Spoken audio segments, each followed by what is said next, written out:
হরিণের বাচ্চাগুলো কিন্তু মাশাআল্লাহ খুবই কিউট কিউট হয়েছে। তাতে কি আমি কিন্তু তাদের সাথে অনেক রাগ করেছি। কেন তাদের সাথে রাগ করেছি, এবার একবার নয় দুইবার নয় তৃতীয়বারের মতো একই জায়গায় ঘুরতে গিয়েছি। কেন একই জায়গায় এতবার ঘুরতে গেলাম সবটা নিয়ে থাকছে কিন্তু আজকের ভিডিওটা। আসসালামু আলাইকুম, কি অবস্থা সবাই কেমন আছো? আলহামদুলিল্লাহ আমরা খুব ভালো আছি। চলে আসলাম আজকে আবার নতুন আর একটা ভিডিও নিয়ে। তো তৃতীয়বারের মতো আমরা আজকে চলে গেছিলাম নুরিয়া পার্কে ঘোরার জন্য। তোমাদের জন্য এর আগে একটা ভিডিও আমি এডিট করছিলাম, মানে কীভাবে আমরা নুরিয়া পার্কে গেলাম, যাওয়ার পথে আমরা কী কী খেলাম, কী করলাম, কী কিনলাম সবটা নিয়েই করছিলাম। বাট ভিডিওটা কেটে গেছে, মানে আমার ছেলে মেয়ে হয়তো কেটে ফেলছে ভুলবশত। আমি জাস্ট তোমাদের সাথে শেয়ার করতে যাব, তখন দেখি যে আসলে ভিডিওটা আমার ফোনে নাই। তারপর আবার নতুন করে ওই ভিডিওগুলো আমি আবার কেটে ফেলছিলাম, তো তোমাদের সাথে সেটা শেয়ার করতে পারছি না। তো তার পরের অংশ যেইগুলো সেটাই আজকে তোমাদের সাথে শেয়ার করব। তো বাচ্চারা খুব বায়না করতেছিল যে আবার নুরিয়া পার্কে ঘুরতে যাবে। আমরা কিন্তু অলরেডি 2বার গিয়ে ফেলছি। তো আমার কাছে মনে হয়েছে যে আর ভাল লাগে না, মানে এক জায়গায় এত যাইতে কি আর ভাল লাগে বলো, কিন্তু বাচ্চাদের তো খুব ভালো লাগছে আর তাদের নিয়ে যাইতেই হবে, এটাই হচ্ছে কথা।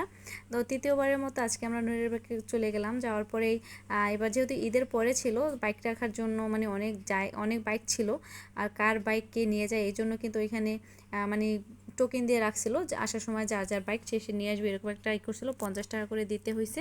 টিকিট কেটে আমরা ভিতরে চলে আসলাম। তারপরে যে হরিণ দেখতে চলে আসছি। আগেরবার যখন আসছিলাম তখন কিন্তু এত বড় স্পেস ছিল না হরিণ রাখার জন্য, অনেকটা জায়গা ছিল। আজকে এবার যখন আসলাম তখন দেখলাম যে অন্য জায়গায় হরিণের জন্য জায়গা করছে রাখার জন্য।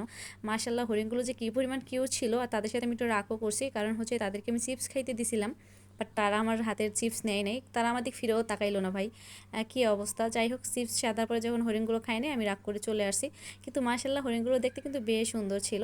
আর আগেরবার কিন্তু হরিণগুলো যে এই যে ট্রেনটা ঘুরতেছে এটার এই ভিতর দিয়ে ছিল, যেখান দিয়ে ছিল দেখা যাইতো। এবার আর কি অন্য একটা স্পেস করছে, এটার ভিতরে এবার ছিল বড় বড় ওগুলো কি একটা মুরগি বলে। হরিণগুলো দেখার পর আমরা চলে আসছি। ছেলে মেয়ে বলতেছিল ট্রেনে চলবে, তো তার বাবাকে বাইরে দাঁড় করে রাখছি, মা মেয়ে ছেলে আমরা সবাই উঠে পড়ছি ট্রেনে। তো ট্রেনটা জুড়েই কিন্তু আমরা 3জনই ছিলাম, আমি আর জারিন বসছিলাম সামনে আর জারিফ বসছে আমাদের পিছনে আর কি।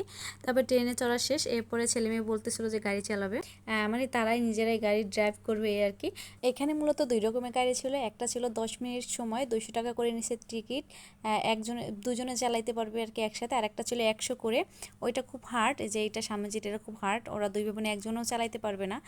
তারপরে যেটা 200 করে 15 মিনিটের জন্য, ওইটা একটু ইজি চালাতে আর কি। তারপর ওদের দুজনকে দিয়ে দিলাম চালানোর জন্য 15 মিনিটের জন্য। তো যখন ওরা গাড়িতে উঠছিল, গাড়িটা হয়তো মেবি সমস্যা ছিল, ঠিকঠাক আর কি চালাতে পারতেছিল না, জোর ছিল না অবশ্য গাড়িতে।